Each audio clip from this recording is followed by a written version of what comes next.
Back to my channel, everyone. Today I thought I would try footprints in resin. So I've dusted a little foot, and if it works, we'll have a footprint in the tray so that I can then do resin. So stand up on this foot. Do not put this foot down. Now where I put your foot, excuse my head please, we have to position this. Ready, straight down, and don't move your foot.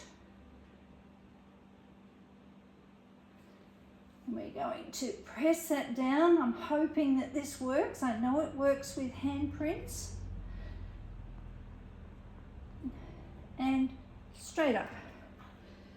Sit back please. That's it. Does It sort of works. Well, that's how we're going. Oh yes, you can see that. So what I'm going to do, guys, is I'm going to dust the other foot. Then I'm going to get a smaller set of feet, and I'll mix up some resin, but I'm not going to make you sit here while I'm dusting feet on my garage floor. So I'll bring you back when we're ready to pour. I'll show you the feet. Thanks. So I'm back. One of my subjects decided she didn't want her feet dusted. So what I've done is I've dusted the hands and feet of one of the children. And that is how it looks. Place the feet and then the hands. Two different colours. They look similar. They are chameleon. And I'm using these ones that I got from, not Temu. I actually got these from Amazon. I love these. They're great. I'll link them. I will need about 500 grams of resin. So I'm using this time the Platinum New Ultra Clear with the Uni Base. It's a 2-to-1 resin. So I've put 150 grams roughly of part B, and I've taken that up to roughly 500 grams. I did over pour on one and had to do a bit of adjustments, but it's basically that. It's got quite a few bubbles, but I don't have a debubbler, so I'll just try and get that out with the torch. Wipe my stick. Now, for chameleon powders to work, they're better on a dark colour. So I'm going to stir this around, and I'm going to put a fair bit in because I want it opaque. I'll mix that around, make very sure that it's all mixed in, because I really don't want to have to do this one again. It's too much resin to waste. I want to make very sure there's a big lump of unmixed pigment there, so I'll scrape that off on the side. I don't want to bring it over the mould, I'm just doing this over here to the side.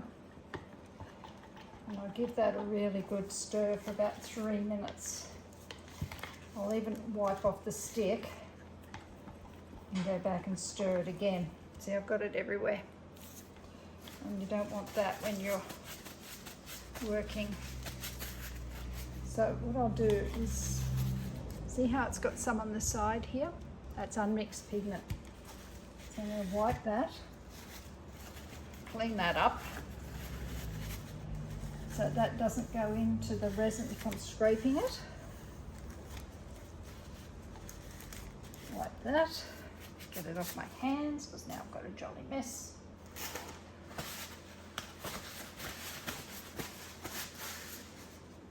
Keep stirring, still scraping the sides.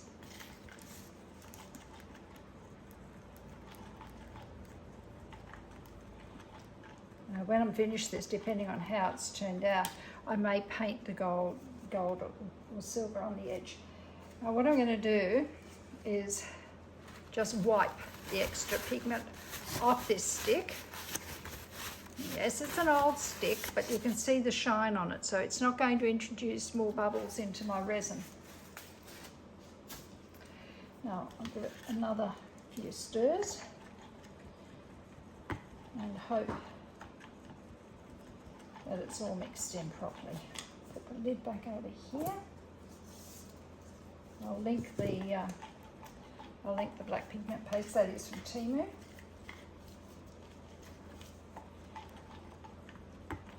And that looks like, is that underneath? Hang on. Just need to get that off. What is that?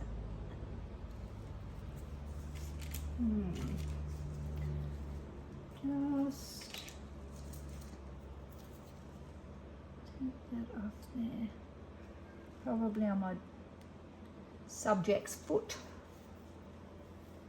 That off there, a bit of dust. Oh, that might be underneath. Alright, so I'm thinking that might be, that's lovely and opaque now. And it looks like it's all mixed in.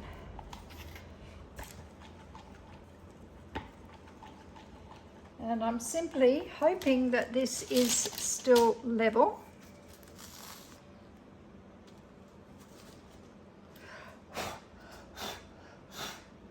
Make very sure that there's no dust bits in there. This mark is underneath. I had to pour this on the garage floor, or dust this on the garage floor, because I couldn't get my little ones put up here. And then I'm just going to make sure, without here, just holding that there very quickly. It'll need to be lifted up at the back just a little bit, I would think, but we'll see how it pours. Right, so I'm just going to pour that now.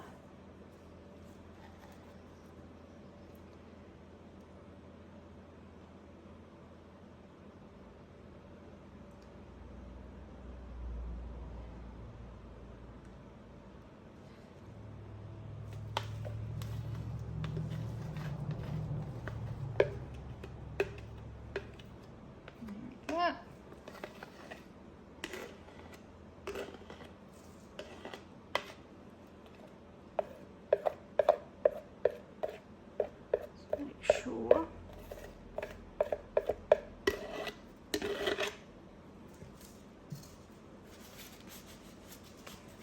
Like that. Grab some more like this. Now I'm going to take the chance and hopefully not make a mistake here. Hopefully this is mixed really well.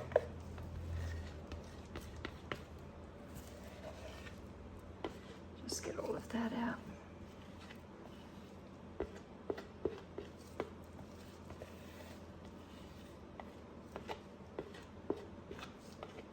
And just leave that to the side. I'll spray that in a minute and clean it up.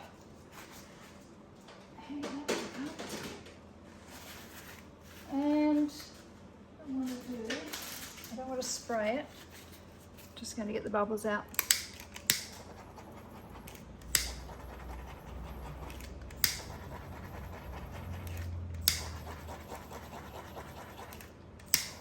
Not too close to the edge or you'll burn your resin to the mold.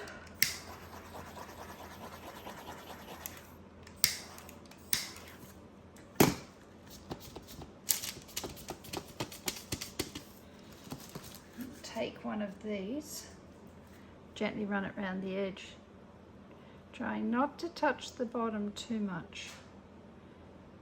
Just bring up any bubbles that might be sitting in these little shapes.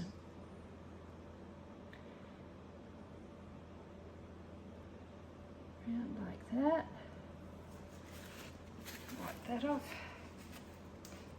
Then, oh, that broke.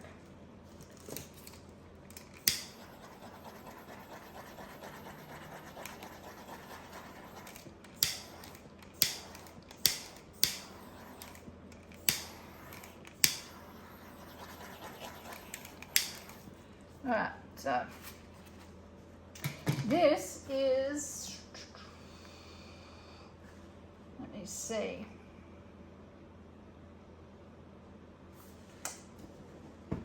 see.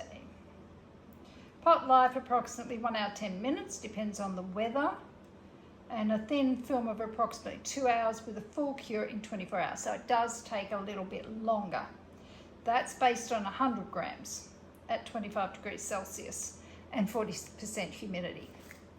Climate, temperatures, they all affect it. So I'm thinking that I will have to wait until tomorrow. Unless I wanted to make this into a bowl, which I don't, because then you wouldn't see the footprints and the handprints. This will be more likely to be some sort of wall plaque. Now, I have had little ants and flies go to their death in my resin before, so I'm going to put on one of these cake covers.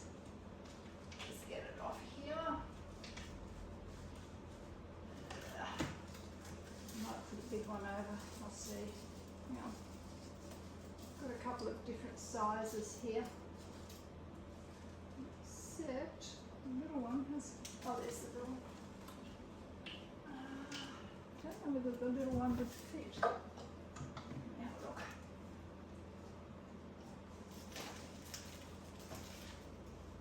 I might come out a bit later and just give it a bit of a spray. Let me see, will this fit?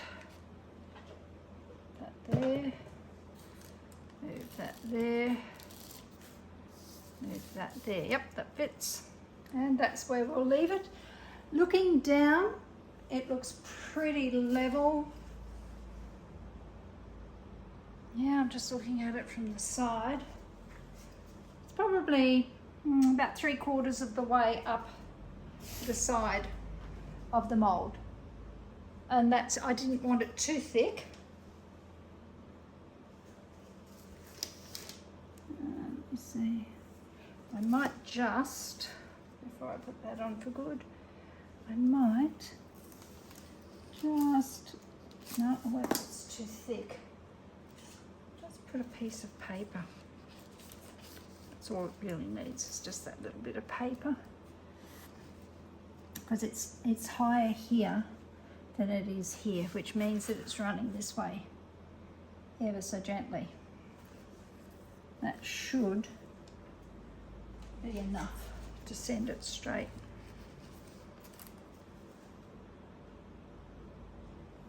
Yeah, I'll come out. If I don't forget, I'll come back out and check that. That will stop any flies or ants. And I will bring you back at dinner. Thanks. Molding time. So let's have a look at this. Now, I just want to get a shout out to Julie Cutts from Pouring Your Heart Out, because she did something like this for one of her grandchildren, but I've made it a little bit different. I've made it my own, as she would say. So let's unmold and see how it goes. It's just, this is a really lovely way to have a keepsake of your grandchildren.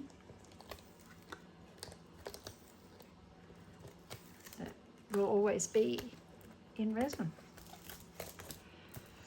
Now, I didn't fill up this mold completely. I filled it up about halfway. I'll just put that over here.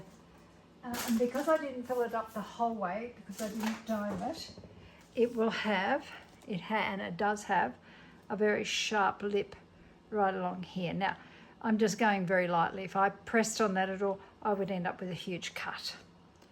And I think the parents of the children are probably going to make this into a wall picture. I'm tired. I've been helping someone all day. So here we go. 1, 2, 3. Oh, look at that. Look at that. And I'm going to put, see, that's always there now. They've always got that. I'm going to, and even though those two colours looked similar when we painted them on the hands and the feet and we put it onto the mould, they have shifted. They do shift slightly differently. One has a purpley hue and one has a blue hue. But that is a forever. It's still a bit soft, so I'll leave it there. That is a forever memory for that child. Now, what I'm seeing here, and this is a new mould, what I'm seeing here are a few little indentations. That could be because we did the feet. And even though I washed the feet first and dried the feet and then dusted the feet, it was also done on my garage floor, because you can't ask a child to put their foot up right up on top of a table. But I can see a little few indentations. If that was to worry you, you simply just do a top coat. I'm not going to do that because this is embedded. It won't come off. There are a few little bubbles here and here. I'll go around and I will just sand that off ever so slightly. I've got to do the back anyway because of the lip, but I just go like that, where those little bubbles are. That will take that out. It's quite large. That'll take that out. And then because it leaves that matte edge, I'll go around it in silver or gold. So that will be mounted on the wall. I'll put on a sticky with some E6000, a little art hook, and then that can go up on the wall. I won't make you sit and watch me do all of this, but I will bring you back right at the very end when I've done it, and I'll show you, and I'll put some photos at the end. As one of my granddaughters said, yo, if you like what you're seeing, please, this is not how she said it so much better than me, but can you like, subscribe, and share if you like my content. Thanks. Bye.